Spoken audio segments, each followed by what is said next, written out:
어제가 여러분 그 3.1절이었잖아요.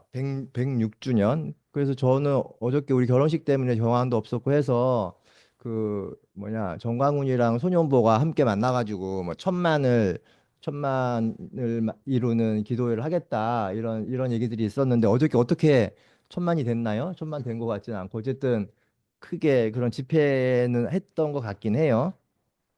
그 정도는 모이지 못했지만. 그 1919년 3.1운동 당시에 그리스도인들의 참여가 많았다는 것은 여러분 익히 다 알고 계시죠? 당시 투옥된 사람들 중에서 그리스도인들의 비율이 22%였다고 해요. 당시 우리나라 땅의 그리스도 인구가 전체 1.3%였던 것에 비해서 그리스도인들이 3.1운동 전체 역량의 20% 이상을 감당한 것이죠. 3.1 구국기도회가 지금 열리는 거는 그 기저에는 이런 역사적인 배경이 있습니다. 우리 그리스도인들이 비록 작았지만 나라가 위기에 빠졌을 때 분연히 들고 일어났다. 현 시국이 어려우니 분연히 떨쳐 일어나 나라를 구하자. 뭐 이런 프레임이 만들어졌죠. 그건 이제 처음부터 이런 프레임이 있었던 건 아니고 이승만 때부터입니다.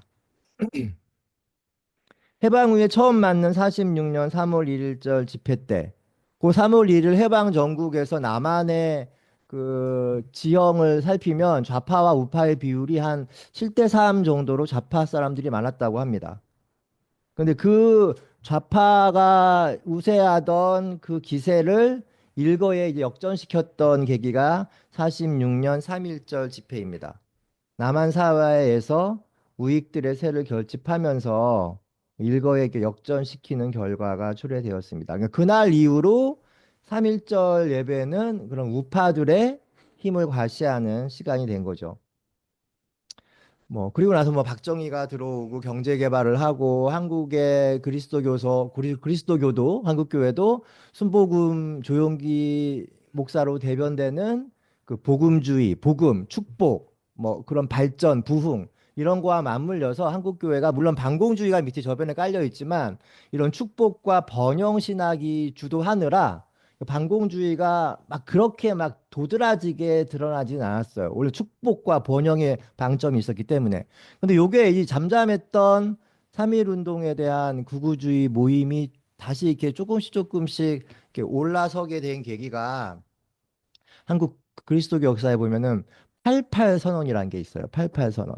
88년도에 NCCK 한국기독교교회협의회에서 한반도 평화와 통일에 대한 이런 그리스도인의 자세 뭐 이런 걸를 표명하는 88 선언을 했죠. 그거는 이제 전 세계 기독교인들 예를 들어서 WCC라든지 를 포함해서 이런 전 세계 그리스도교 친구들과 연합을 해서 이룬 한국교회 성과였어요. 88년도에 88 선언이 되게 중요했죠. 요때 이제 잠잠했던 보수 극우 반공주의 기독교인들 이 잊고 있었던 3.1 운동의 그 반공 구구에 대한 기억을 되살리면서 그 이듬해 89년도에 드디어 이제 한기총이 만들어져요. 한기총이 그때 나온 거죠. 한기총. 그 정광훈이 회장했다는 한기총이 88 선언 이후에 만들어져요. 그리고 나서 집회들이 열리기 시작합니다. 3.1절 운동, 3.1 운동, 그 3.1절에 맞춰서 그, 그 반공주의를 기반으로 한 집회들이 열리기 시작하죠. 어. 그것이 이제 세월이 흘러들어서 이제 결정적으로 계기가 된 게 2003년 3.1절 한기총 주간 구국 기도회가 열렸어요. 이거는 여러분 그때 김대중 정권, 노무현 정권으로 이어지는 민주정부의 여러 가지 개혁 입법들에 대해서 굉장히 보수 기독교인들이 쭈그러들고 있다가 노무현이 되고 나서 일주일 후에 노무현이 되고 나서 일주일 후에 2003년도에 3.1절 한기총 구국 기도회가 열리죠. 이게 그러니까 지금의 정광훈이라도 연결이 되는 거예요. 그 기세 20만 명이 모였어요. 그때 굉장히 이거 김진호 목사님 책에 보면 많이 잘 나와 있으니까 한번 읽어보시면 되는데 20만 명이 모여서 이게 자기네들의 아이덴티티를 다시 재확인하게 된 거죠. 그 과정에서 그때는 이제 정광훈이 그 밑에서 뭐 심부름 정도 하는 그런 존재였고 그때부터 이제 3.1절이 이런 보수 우익 집회의 선봉장으로서 이렇게 성격화되었습니다. 저는 극우가 3.1절을 전후하면서 역사 전쟁이 시작되었다고 봐요. 요 무렵 저는 이제 미국으로 갔어요. 2004년부터 이때부터 이제 뭐 유라이트니 뭐 이런 것들이 막 등장하고 역사 전쟁 일어나고 할 때 사실 요 한 10년 동안 제가 미국에 있었고 다시 돌아와서 보니까 굉장히 이게 이제 일상적인 프레임이 된 거죠. 그래서 저는 이렇게 헷갈렸어. 2014년에 돌아와서 내가 갈 때는 안 그랬는데 와서 어떻게 이렇게 딱 체계적으로 이 사람들이 잘 움직이고 이럴까? 뭐 이런 것도 되게 혼란스러웠고 지금 더 혼란스럽죠, 사실은. 여러분들 다 그 시간들을 겪으시느라 얼마나 고생하셨나 싶기도 하고 그 기간 동안에. 4.8년 체제에 대한 문제, 유라이트 역사관 등으로 이어지는 저들의 논리가 이제 만들어진 것입니다. 그 기간 동안에. 역사 강사 전환길은 이런 극우적 프레임을 쉽고 간결하고 아주 대중적으로 전파하는 스피커입니다. 이 모든 잘못의 시작이 결국 도착된 3.1운동에 대한 해석에서부터 기인합니다. 3.1운동의 가장 큰 대의는 민족의 온전한 자주 독립이었습니다. 아직 분단 상태에 남아있는 우리 민족은 온전한 자주 독립을 이루지 못하고 있고 그러므로 3.1운동은 어쩌면 지금 현재 진행 중인 미안의 운동인 셈입니다. 그런데 요즘은 이렇게 하나된 민족, 통일된 반도에 대한 이야기하면 시대에 뒤떨어진 인상을 받죠. 민족주의를 강조하다 보면 배타적 민족주의, 지배 이도의 길로서의 민족주의로 비칠 수 있습니다.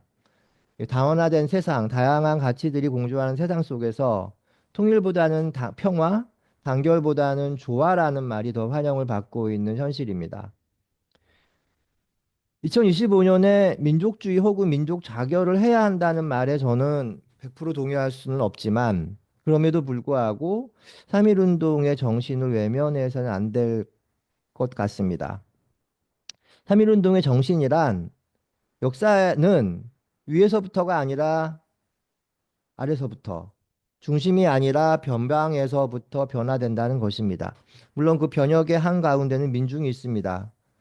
오늘 한국교회가 3.1 정신에 기반한 구국기도회를 드린다면 마땅히 바닥에서부터 변두리에서부터 소외된 사람들의 편에서 권력을 향해 예언자적 소리를 내야 마땅합니다. 하지만 지금의 그것은 권력의 편에서 권력을 비호하는 것으로 전락하고 그 권력에 반대하는 사람들을 악마화하는 이 지금과 같은 3.1 구국 기도회는 3.1 정신을 저버린 도착된 형태의 신앙 행위입니다.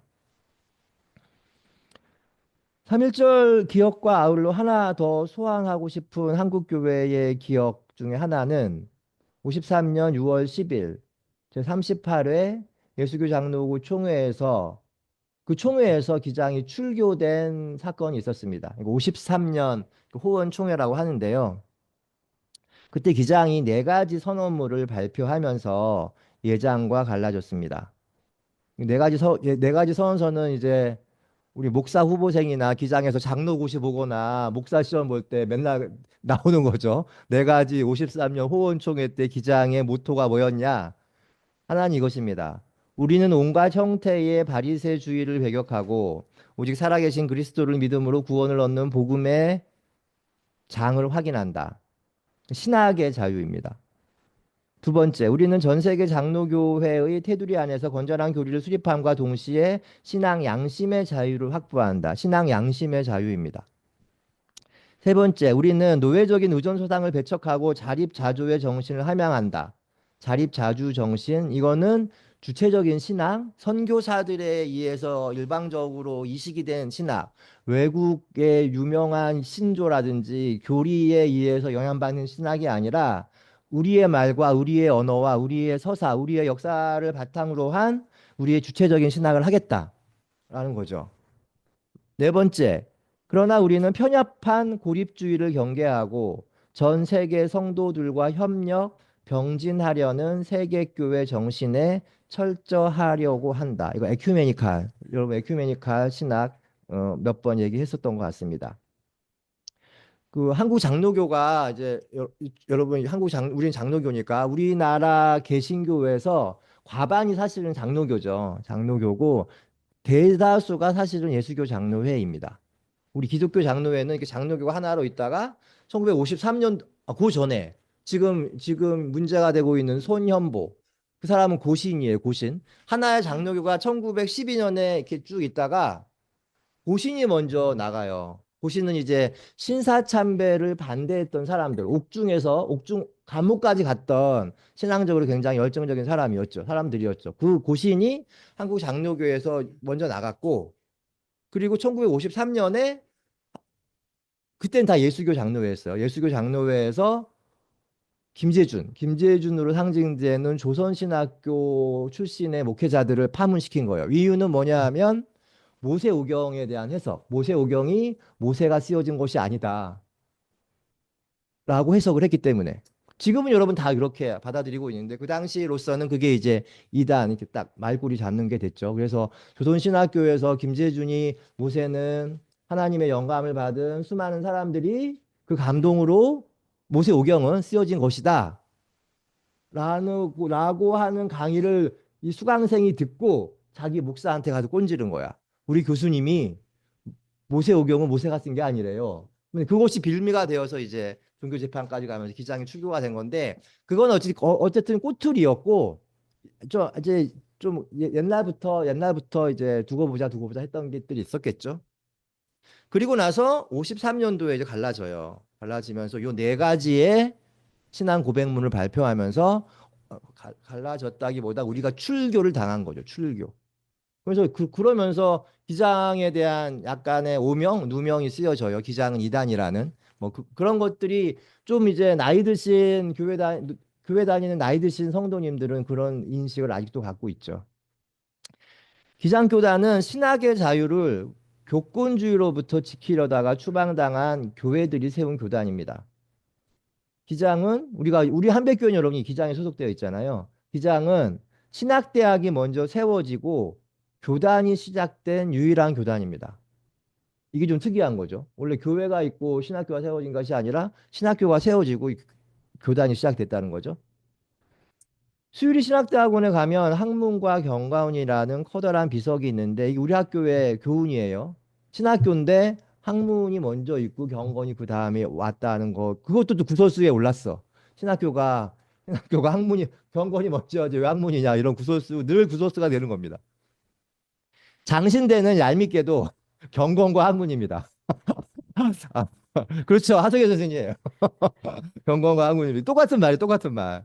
흔히 두 학교 간의 차이가 교훈에서 느껴진다고 하는데 그거는 맞지 않습니다. 학문과 경건 둘 다 독수리의 날개처럼 조화롭게 균형을 이루어야 한다는 의미로 받아들여야 되는데 한신에는 경건이 없고 뭐 우리는 장신을 향해 학문이 없다고 막 뭐라 그러고 장신 사람들 우리들한테 경건하지 않다 뭐라 그러는 그런 말장난들을 막 하죠. 하지만 장신하지만 장신이 어마어마하게 몇 배 더 큽니다. 몇백 배. 저희보다는. 제가 보는 기장의 정체성은 물론 1953년도 탈퇴를 선언하면서 내세웠던 네 가지 맹세에 잘 드러나 있지만 진정한 기장의 정체성은 기장의 역사와 기장의 인물들에게 있다고 봅니다. 김재준, 송창근, 장준하, 뭐 강원영, 문익환, 문동환, 안병무, 이우정 등 이런 슈퍼스타급의 사람들 말고도 이 땅의 자유와 평등을 위해 굵직한 획을 그었던 인물들이 기장에는 너무나 많습니다. 어, 그들보다 수많은 이름 없는 기장의 교회들이 고난받는 현장에서 민중들과 함께했던 기억들이야말로 저는 기장의 소중한 자산이라고 생각합니다. 한백교회도 그런 교회 중에 하나입니다. 시대가 인물을 만든다고 하죠. 그래서 난세의 영웅이 나오는 것입니다. 하지만 인물이 시대를 만들기도 합니다. 제가 청년일 때 우리 주변에 가득했던 기장의 자랑스러운 믿음의 선배들, 그리고 화살촉과 같았던 기장 교회들로 인해 정말 우리들로 인해 새 역사가 만들어지고 있구나 이런 것을 느끼면서 가슴이 터질 것과 같았던 시절도 많았습니다. 이제 그런 오늘이 아니라 이제 53년 6월이 이제 그런 기장을 향해 깃발을 세웠던 날이었죠. 3.1절은 106년 전에 있었고 기장이 태어난 지도 72년이 지났습니다. 밑에서부터의 운동, 주변부로부터의 운동을 지향하던 3.1운동 당시 그리스도인들을 우리는 기억합니다. 학문과 신앙의 자유를 선언하면서 바리새적인 신앙을 거부하면서 광야로 나왔던 기장교회를 우리는 기억합니다. 그렇다면 오늘의 한국교회와 기장교회는 어떤가요? 한국교회 현실을 구구절절 이 자리에서 자아 비판하고 싶지는 않습니다. 정광훈 소년보로 대변되는 한국교회의 구구화를 저 말고도 지적하는 사람들은 많을 테니까 다시 반복하지는 않겠습니다. 거창하게 한국교회 타락을 말하기 이전에 우선 기장교회들의 위상과 기상이 예전과 같지 않음이 한탄스럽습니다. 학문의 자유와 신앙의 자유를 내세웠던 초기의 기장성은 교회 성장과 근본주의에 많이 잠식을 당했습니다. 강단에서 학문의 자유와 신앙 양심의 자유에 따라 말씀을 전하는 기장교회는 이제는 한백을 포함해 몇 교회밖에 남지 않은 상황으로 몰렸습니다. 이것이 솔직한 우리의 현실입니다. 현실이 어렵고 힘들다 해도 미래의 희망을 담보할 수 있다면 그래도 견딜만 한데 더 힘든 거는 미래가 더 이렇게 절망적이라는 것 때문에 더 힘든 것 같아요. 기후위기, 전 세계 유행처럼 번지는 극우화, 끝나지 않는 전쟁들, 역대 최소 출생률, 작년에 또 자살률이 지금 40명대로 올라갔다고 하네요. 또 이 탑을 찍었다고. 한 2, 3년 줄다가 다시 확 올라갔다고 하는 통계가 엊그저께 나왔습니다. 경기 침체, 실업 등 마치 보이지 않는 터널에 들어와 있는 느낌입니다. 이러한 상황 속에서 우리는 무엇을 다시 소망할 수 있을까? 지금 여기서 우리는 무엇을 말할 수 있을까? 솔직히 아무것도 자신 있게 할 수 있는 말이 없습니다. 그나마 비교적 더듬더듬 할 수 있는 것은 과거를 복귀하는 것. 그래서 역사가 중요한 것 같습니다. 우리가 역사를 기억하는 이유는 잘못된 역사를 현재에 그리고 미래에 반복하지 않기 위해서입니다. 그러니까 정확히 역사를 기억하는 것은 현실에 대한 변혁과 미래에 대한 비전을 동시에 꿈꾸는 행위가 되는 셈입니다. 하지만 역사는 여러분 기억하실런지 모르겠지만 제가 얼마 전 하늘뜻 나누기에서 역사를 읽을 때마다 역사는 선의 승리가 아니라 악이 어떻게 승리하나 하는지를 보여주는 것 같다고 말한 적이 있습니다. 여러분 기억하시나요? 감사합니다. 그런 말 했어요. 그러면서 중요한 말은 이거였어요. 밀란 쿤테라의 지혜에 나오는 역사에 대한 구절을 읽어드렸습니다. 42페이지에 나옵니다.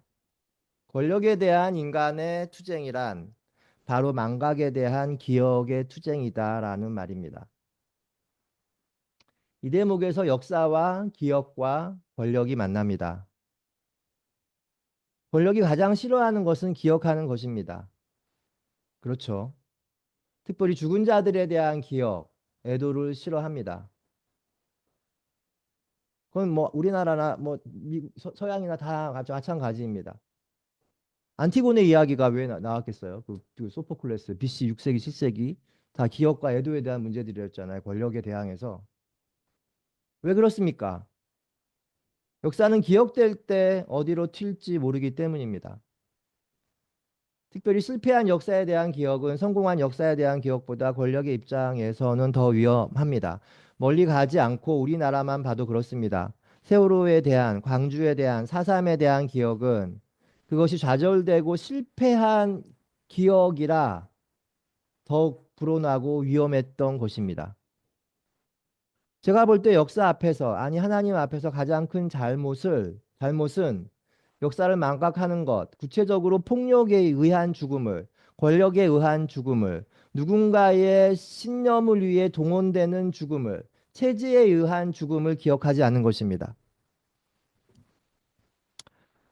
오늘 우리가 신명기 26장 본문을 읽었습니다. 신명기 26장 이 본문을 원신앙 고백이라고 해요. 원, 이렇게 오리지널 신앙 고백.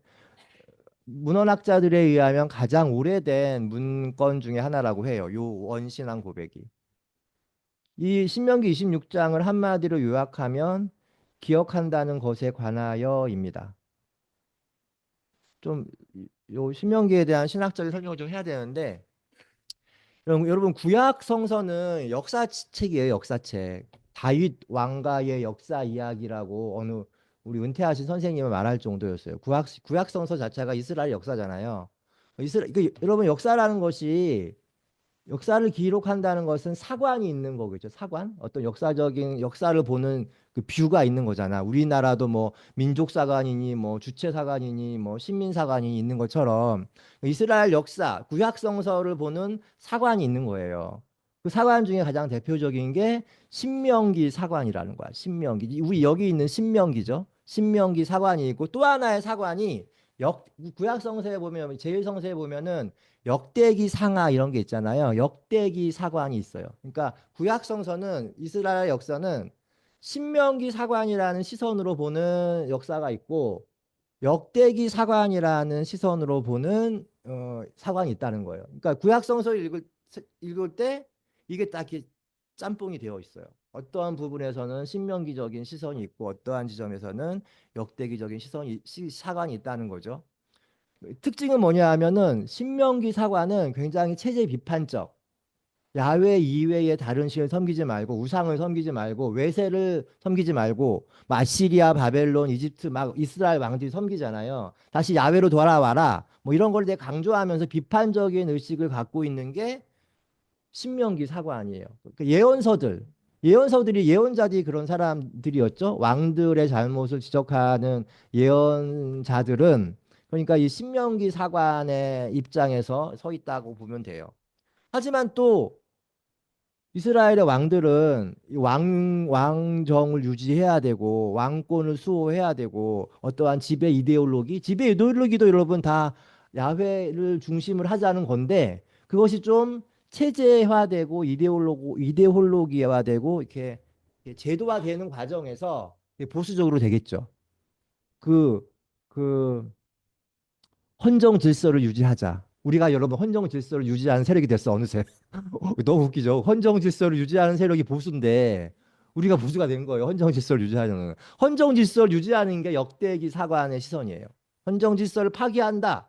잘못된 헌정 질서를 파기하자는 게 신명기 사관의 시선이라면 그렇게 이제 이해하시면 될 것 같아요. 이 신명기에 대한 전체적인 오리엔테이션은.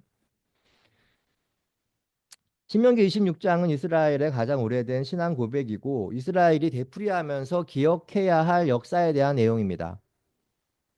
이 신앙 고백을 반복하면서 이스라엘 사람들은 자신들의 정체성을 형성해 나갑니다.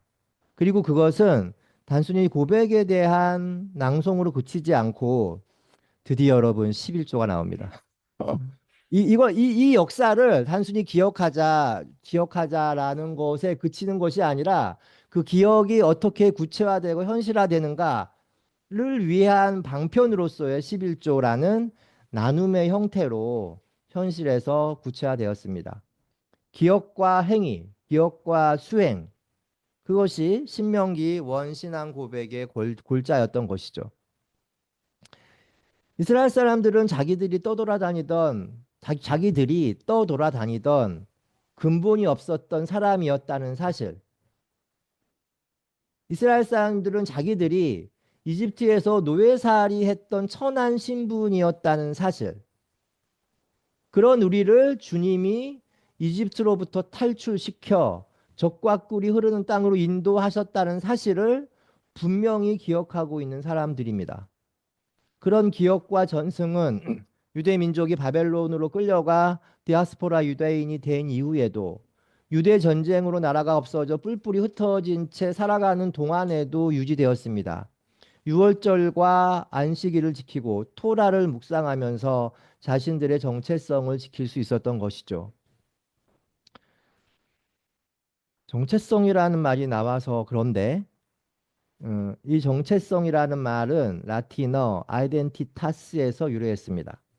이 말은 이뎀, 아이뎀, 같음이라는 뜻이고 타티스는 상태라는 뜻입니다. 이 말을 종합하면 같은 상태, 정체성 그러니까 같은 상태라는 거죠. 이 단어가 한국어로 정체성으로 번역됩니다. 한자 그렇게 나와 있죠. 한자 발을정이잖아요. 몸체? 그런 거죠. 바른 모습, 바른 모습. 거기서부터 좀 기분이 나쁘지 않은가요, 여러분? 바른 모습이 어딨어? 바른 같은 모습, 본래의 모습, 진짜 모습에다가 특성을 의미하는 성을 붙이는 게 정체성이 된 것입니다. 저는 정체성이란 말이 되게 싫어하는 말 중에 하나예요. 이렇게 싫어하진 않았었는데 미국 가기 전에는 미국 가서 정말 이 정체성이라는 말에 너무 이렇게 환멸을 느꼈습니다. 왜냐하면 내가 10년 미국 사는 동안 Where are you from? Where are you? 라는 말을 121번 들었어요. 정말 121번. 1년 동안 만났던 애도 이걸 나한테 묻고, 새 학기가 되면 또 새로운 애가 나한테 묻고, 또 새 학기가 되면 새로운 애가 나한테 묻고, 한 4년째 되는 때부터는 뭔가 이상하다. 왜 나에게만 이걸 묻나? 그럼 내가 묻기 시작해요. 넌 어디서 왔는데? 넌 누군데? 이렇게 반격하면서. 그러면은 애들이 조금 머리가 좋고, 머리가 좋죠. 그리고 예민하고 섬세해. 우리 학교 사람들은 섬세한 사람들이고, 시카고 신학교는 되게 너무 미국에서 되게 환대를 하는 학교고, 거기 그런 친구들이기 때문에 내가 넌 어디서 왔는데? 그러면 금방 눈치채요. 미안하다. 그런데 딴 학교도 이제 이렇게 옮겨, 딴 학교 수업도 들을 때도 있거든요. 이렇게 뭐 그런 익스체인지 이런 거 하잖아요. 딴 학교 수업 들을 때 딴 학교 애들은 그래도 몰라. 그래도 모르거나 일부러 더 하는 애도 있고. 아주 안 좋은 거죠. 그걸 싸워야 되는 거야. 계속 싸우다 보니까 이 정체성, 너 어디서 왔니? 너 누구니? 뭐 이런 거 묻는 것에 대해서 굉장히 이렇게 막 이렇게 도드라지는 경험을 해서 이 정체성에 대한 물음은 여러분, 너가 어디서 왔니? 너 누구니를 누가 물어요? 그리고 어떤 사람들이 하는 질문이에요, 이게. 이게 뭘 갖고 있는 사람들이잖아. 물을 수 있는 사람. 호명을 한다 그러는데 그 호명하는 사람들은 어떤 사람이에요? 힘이 있거나 권력이 있는 사람이잖아요. 그래서 이 정체성이라는 말은 제가 굉장히 싫어하게 하는 말입니다. 근래 정체성 논의는 많이 변화하고 있습니다. 점점 이제 고정된 정체가 아니라 점점 사회적, 문화적, 정치적 요인에 의해서 정체성이 변하고 새롭게 형성되는 유동적인 개념으로 정체성의 개념이 변하고 있습니다. 그런 측면에서 오늘 팔레스틴에서 벌어지고 있는 이스라엘의 만행을 보면 고전적인 정체성의 정치학에서 비롯되는 폭력이라 유감스럽습니다. 이스라엘 사람들은 자기들의 가장 오래된 신앙 고백 안에 깃든 진정한 의미를 망각하고 있습니다. 출애굽을 자민족 우월주의에 바탕한 타민족에 대한 폭력을 정당화하는 기제로 사용하고 있는 것이죠. 어쩌면 오늘 우리가 읽은 신명기 후반부는 이스라엘이 혹 가질 수도 있는 과도한 정체성의 정치를 미리 경고하고 예방하는 차원에서 행동 조항을 마련한 것이 아닐까 합니다. 신명기에 따르면 이스라엘의 시련은 더 나아가서 이스라엘이라는 정체성은 11조를 따로 떼어 레위 사람과 외국 사람과 고아와 과부에게 나누어 주고 그들이 마음껏 먹게 하는 축제를 통해 완성되는 것입니다. 결론적으로 신명기적인 신앙은 우리가 겪은 고난의 역사, 해방의 역사는 우리만의 폐쇄적인 집단 이야기로 그쳐서는 안 되고 우리만의 세레모니와 축제로 그쳐서는 안 된다는 것이며 해방과 자유의 기억은 모든 사람을 위한 것이어야 하고 세계를 향해 개방해야 한다는 것입니다. 너무나 분명하고 확고한 요청이 여기에 있습니다. 저는 이런 정신과 마음이 모든 종교의 기본이 아닐까 싶습니다. 모든 존재는 이어져 있고 서로를 돌보는 공동체이어야 하고 그것이 피상적인 선언이 아니라 그것을 위한 구체적인 결사와 헌신이 있어야 한다는 것입니다. 그것이 종교입니다. 결사와 헌신은 물질적인 것이고 물질적이어야 또 합니다. 그것을 오늘 본문에서는 11조로 지칭하고 있습니다. 하지만 물질은 언제나 욕망의 대상이니 그것의 사용에는 철저한 제한과 전제가 있어야 합니다. 그것은 약자와 타자에 대한 보호, 그리고 모든 공동체 성원이 저마다의 권리와 필요를 누리는 것입니다. 이것이 신명기에 등장하는 물질관입니다. 여기서부터 이제 11조에 대한 이야기가 나오는 것이죠. 3.1절과 기장 분립을 이야기하면서 역사란 무엇인가를 논하다가 신명기에 등장하는 역사관으로 넘어갔고, 신명기의 역사관은 기억을 단순히 피상적인 것이 아닌 구체적인 행위로 연결시키는 것이었습니다. 그래서 그 행위의 지속을 위해 아주 구체적인 강령을 마련하였는데 그것이 11조였다는 것입니다. 결국 11조는 우리의 건강한 기억 행위를 지속하기 위한 아주 구체적이고 지혜로운 장치입니다. 오랜 세월 역사적 학습과 교훈을 통해 이스라엘 백성들은 기억이라는 정신적인 부분과 11조라는 물질적인 영역을 하나로 자연스럽게 연결시켰습니다. 여러분, 우리가 2월 9일 날에 공동의회를 했잖아요. 우리 이거 어떤 예산안 다 보셨는데 우리 올해 예산이 한 9,500 전후해요. 전체 예산의 22% 정도가 2천만 원이 넘는 9,500만 원 중에서 2천 한 4, 50만 원이었나? 그게 우리 선교비예요, 선교비. 우리는 그러니까 한백교회는 그러니까 12조를 하는 거죠. 11조가 딱 그런 타자를 향한 이렇게 물질적인 기부였다면 우리는 이거를 모토로 하는 교회입니다. 우리 구약에도 참백이 처음에 등장할 때도 이 정도의 비율로 우리는 이웃을 섬긴다라는 선언을 했죠. 우리는 신명기에 나오는 11조보다 더 많은 부분을 사회적 타자를 향해 씁니다. 우리가 매주 하는 한백의 신앙 고백 중에 가려지고 잊혀지는 희생양의 얼굴과 모든 비통한 눈물들을 우리가 외면하지 않겠습니다는 신명기에 나오는 외국 사람과 고아와 과부에게 나누어 주고 그들이 당신들이 사는 성 안에 마음껏 먹게 하겠습니다와 같은 의미입니다. 당시 외국 사람과 고아와 과부는 죽여도 죄가 되지 않는 사람들입니다. 이 사람들에게 막대해도, 이 사람들에게 학대와 혐오와 폭력을 행사해도 이 사람들은 아무런 저항을 못하고 법적으로도 아무런 죄가 되지 않는 사람들입니다. 우리 한백 신앙 고백에 나와 있는 가려지고 잊혀지는 희생양의 얼굴이 바로 이런 사람들이죠. 다른 것이 있다면 한백신앙 고백과 신명기 원신앙 고백과 다른 것이 있다면 신명기에는 그것을 위한 구체적인 방안으로 11조를 명시했다는 것이고 우리 한백신앙 고백에게는 그냥 다 알죠? 하면서 넘어간 거예요.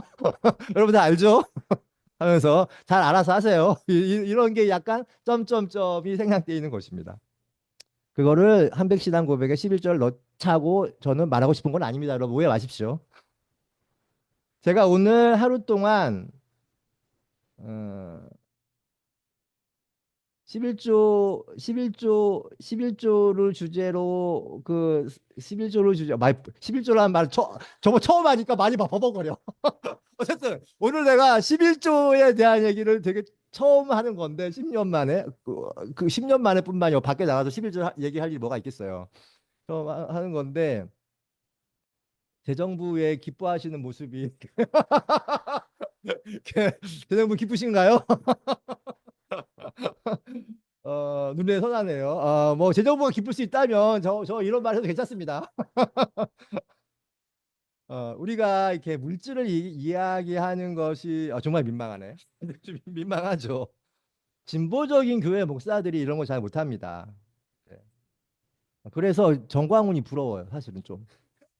그럼 특히 저런 말 저렇게 사람들이 저 돈 얘기하는 사람들이 기뻐하거든요. 되게 웃고 막 정말 뭐야 딱 돈 보내고 그런 거 뭐, 저런 말 어떻게 저렇게 파렴치하게 하는데 아무런 거리낌 없이 하나? 뭐 이런 게 부러운 스킬이기도 해요.